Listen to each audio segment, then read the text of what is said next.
Good afternoon, good afternoon, good afternoon. It is 12 p.m. sharp here in Cincinnati, Ohio, and we are about to kick off today's Talking About It Tuesday.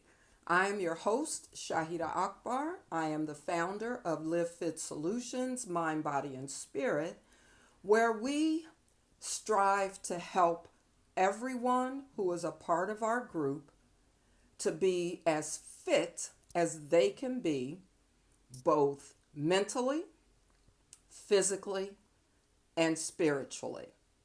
So, today, what I wanted to do is review a book that I read that has helped me and is continuing to help me in these unprecedented times that we're living in. I mean, to tell you, we are seeing things that we have never seen before. We never even thought we would see these things in our lifetimes. We had no idea. And because of the things that we are living through in our society and in our world today, our levels of stress, our levels of mental issues is on the rise. The book that I'm going to be talking about, it's called Thinking About Your Thinking, Harnessing the Brain and Body's Emotional Intelligence to Support Our Mental Health. This subject is near and dear to me. This book is written by Dr. Daryl J. Brown, who just happens to be my nephew. Daryl, I'm so proud of you. Anyway, this book has touched my life in ways that I did not even know I needed help. I don't think that I'm any different than a lot of people going through life today, especially with the things that we're dealing with. We are seeing stress and anxiety even within our children. We are experiencing levels of stress and anxiety that we don't even know what to do with it. But this book, Thinking About Your Thinking, has really addressed a lot of the things that I was concerned with and things that you may be concerned with. Let me share with you a little bit about the author of the book, Dr. Daryl J. Brown. Now, Dr. Brown received his Doctorate of Education in Educational Leadership from the University of Southern California. He also holds a Master's of Arts in Educational Administration from National University and a Bachelor's of Arts in Social Welfare from the University of California at Berkeley. He has over 25 years as an educator. He served as a teacher, a principal, and a county administrator. His experience as an educational leader has included implementing and supporting programs that develop the social emotional capacities of both students and adults. Like I said, our children are really suffering. The situation that we face in today's world, we've seen 3 school terms interrupted. Our kids don't know from one day, 1 week, 1 month to the next if they're going to be in-person learning, virtual learning. Am I going to be in a classroom or am I going to be at the kitchen table? So these things have created within us, both as adults and as children, some emotional issues, some stressful issues, some issues of anxiety. And anytime we have issues that deal with us on a mental level, especially in our community, the Black community, we have stigmatized mental and emotional issues to the degree that we don't even seek help. We don't even seek help. And that's why we suffer at a higher rate than other communities within the Black community because of our mental perceptions of things. So there's 4 things that I want to talk about today. 4 things that I learned from this book. 4 takeaways that I have from this book. And the first is framing our mental health. First of all, our mental health is impacted in various ways. Stress being the number one most pervasive impact to our mental health. Stress can either be a traumatic one-time occurrence where we know exactly what happened, the date, and everything that caused us to be stressed out, or it can be chronic. It can be something like going to a job every day that you hate or you don't like. These things can impact our overall mental health. We can experience stress at school, at work, in our family situations, in society as a whole.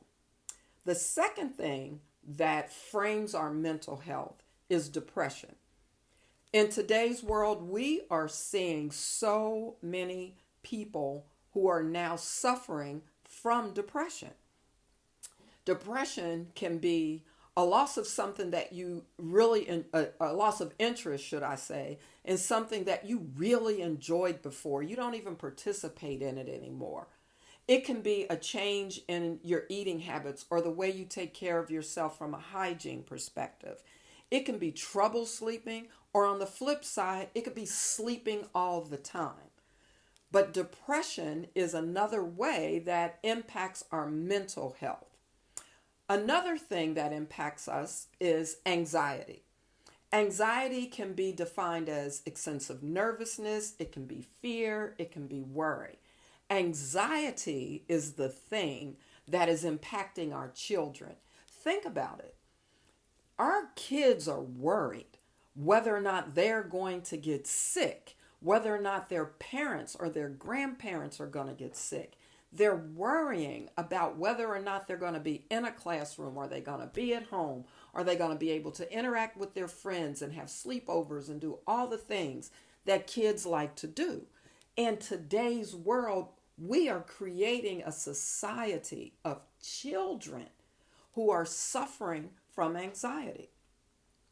Our safety, our health, our politics, our finances, all of these things go into creating a sense of anxiety and can be identified as our greatest sources of anxiety. And sadly, we are passing some of these things down to our children. Another thing that deals with our mental health is trauma. Trauma ties us to experiences long after they're over because they become a part of our mental and our emotional makeup. So these are the four things that I think that I learned from the book, Thinking About Your Thinking, that frame our mental health issues. We have to find ways to release the stigma that's been associated with mental health issues so that we can seek help for these things just as we would for a physical problem that we were having. So I want to ask you, what self-care practices have you committed to doing for yourself? What self-care practice have you committed to helping yourself with your own mental health issues? Because these are privately held issues. The second thing that I want to talk about is our emotional intelligence, or EI. We hear about AI, artificial intelligence, but we are human beings and we have emotional intelligence. Now, our emotional intelligence is a way for us to recognize and understand how we think, how we feel, how we act, and how we react. It shapes our interactions with other people. It helps us to define how and what we learn. It sets our priorities. It determines the majority of our daily actions, our emotional intelligence. Our emotional intelligence, or what I learned from this book, is that our emotional intelligence is based in our self-awareness.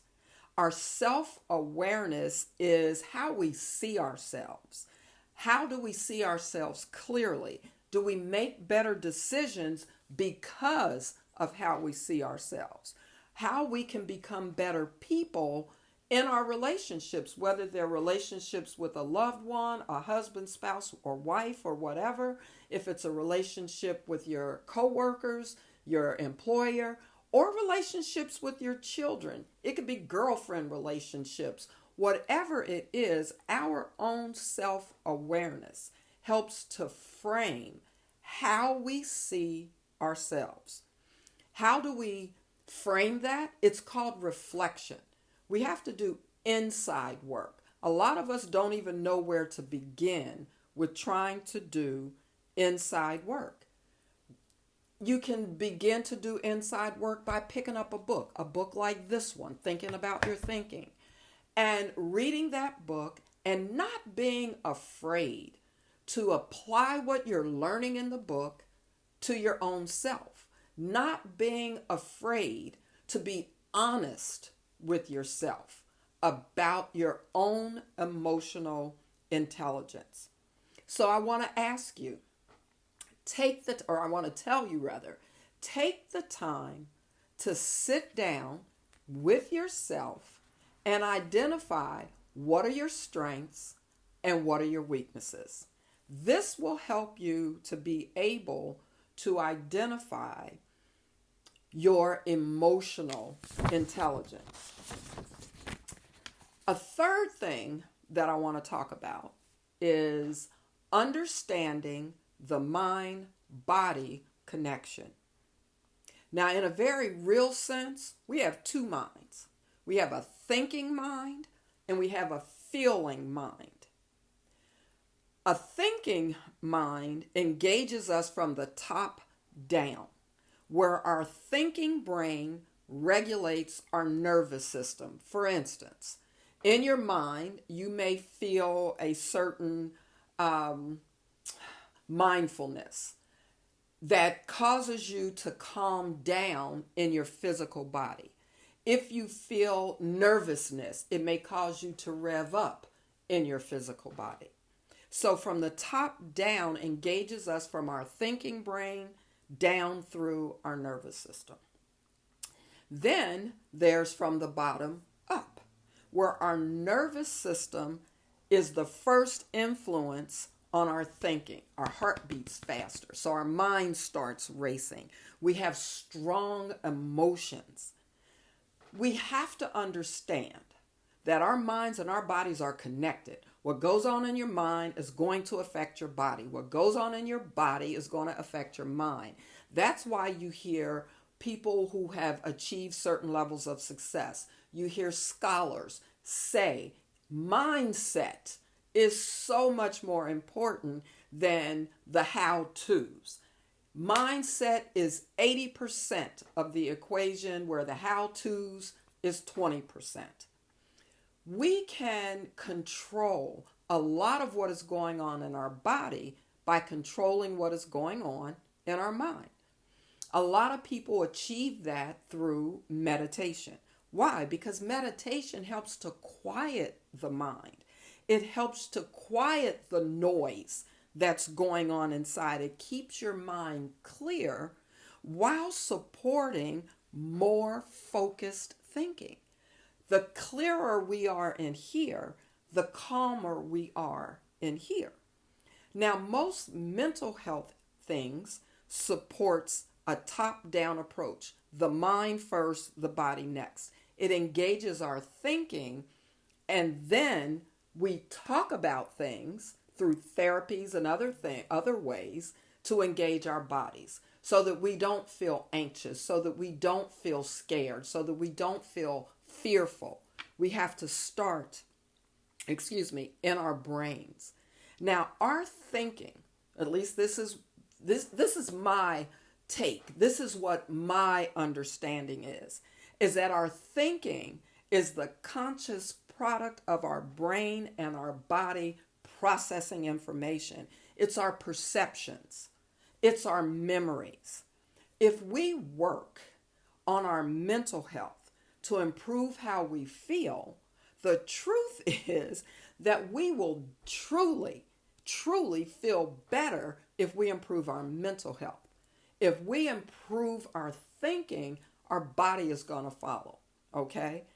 Our minds are bombarded, or should I say our bodies are bombarded with information all day long through all of our senses.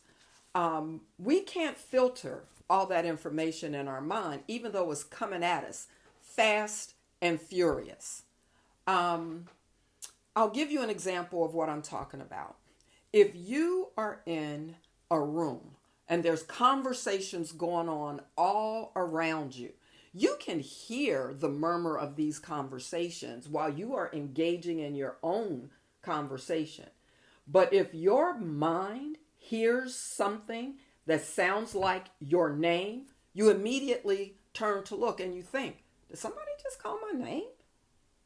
That's because your mind has sorted through all the tidbits and pieces of information that it's taking in, and it let that piece through because it determined that that piece was important to you. So understanding that the thoughts we think affect our physical body is truly, truly very, very important. And while I can't cover all the science behind this in this short talk today, while I can't cover all of the terminologies, I can certainly stress to you, get this book. I'm going to leave the link for this in the comments or below this video so that it's accessible to you. Now, the fourth thing that I wanted to talk about is how to harness the body's emotional intelligence. Because everybody deals with stress. Everybody deals with emotional trauma in forms like disappointment, loss, mistrust, fear, anger, shame. We all, on some level, at some point in our life, have dealt with these things. We always say, everybody got a bone in the closet. Everybody got a skeleton. Everybody had a past. Everybody's been through something. Well, we need to learn how to harness all of our emotional intelligence so that we can be healthy, mind, body, and spirit. Emotional trauma, oh my goodness. Emotional trauma is personal. Two people can experience the exact same event, but when they're talking about it, when they are recounting that event, they tell two different stories, and you'll be looking at them like, was you at the same place I was? Because that ain't how I remembered. That's not what I felt. That's because emotional trauma, our emotional intelligence, is personal. It's just us. It's based on our unique perspective. Emotions, they can dictate our mood. They can dictate our disposition. You can be in a great mood, and when you are in a great mood and your emotions are high, you feel good, you laughing, you smiling, you joking, you doing all of that. And at the same time, on the flip side, if you are feeling drama or stress or loss, your emotions can bring you down. They can make you feel sad. They can make you angry. They can make you have a short fuse. Again, our emotions dictate our mood and our disposition. So we have to learn how to harness our body's emotional intelligence to our benefit. Also, another thing that I think a lot of people are dealing with, is chronic physical health conditions.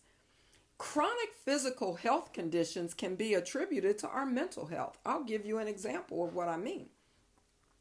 Say you are a person and you have a high stress level, or you think you do. Stuff that's going on in your life that's stressful, you hear that in your subconscious, in the back of your mind, and you've normalized that. You say, that's just how it is. I mean, you dismiss it. That's my norm. And then you find out that now my blood pressure is high. Now my sugar level is out of control. Now I'm dealing with hypertension because the things that you have normalized are not good for your body. The emotional things that you normalize, that you say, that's just how it is. Everybody got some stress in their life. those things are now having a negative impact on your physical body. And again, I say, we as people of color, men, not just black men, but most men, we are the last to seek out help when it comes to the way we think because of the stigma that's been attached to it. We have to release that and understand that God made us whole people. He gave us a mind. He gave us a body. He gave us a spirit. And we are obligated to take care of all those components that make up exactly who we are. So how do we harness our emotions? And it's more than just controlling your temper. It's more than just flying off the handle. Harnessing our emotions begins with noticing how you feel, with beginning to notice what swayed your thought process. What was going on at the time that your feelings changed, that you went from being in a good mood to a bad mood, that you went from being happy to being down. We have to learn the different ways to get the words out. Sometimes we can't always speak the words. For me, I learned to journal. When I was 16 years old, I had a baby, and my world changed around me. There was some people telling me that because I was a parent, I was an adult. I didn't feel like an adult. There were some people telling me that I would never be anything as long as I lived because I would always have a house full of babies. That's not what I thought about myself. My parents were there to support me at every turn, no matter what. They were there. They made me feel whole. But I had all these confusing messages coming in, and I didn't know as a 16-year-old kid with a child how to express those things. So I started journaling. I just started writing down how I was feeling because I could keep those things private to myself. As I grew, as I learned, as I developed mentally and emotionally, I was able to go back and look at my journals and see how far I had traveled, to see how far I had grown, to see the things that I used to struggle with that I had overcome. Journaling is one of my favorite ways. It is my go-to way to express how I'm feeling in any given situation, and I journal to this very day. Another way I think that you can learn how to harness your emotions is talk to yourself. Record your own voice so that you can hear how you sound. You can hear the inflection points. You can hear the words that maybe made you have an emotional response and your voice kind of cracked. You can hear yourself talking the way other people may hear your voice. Because you don't know sometimes how you sound when you talk to other people. Sometimes it comes across as soft or hard. But record your own self talking to yourself and then listen to what you said. You can learn a lot about yourself with introspection. That's another way that you can do reflection and become very self-aware, because self-awareness is the key.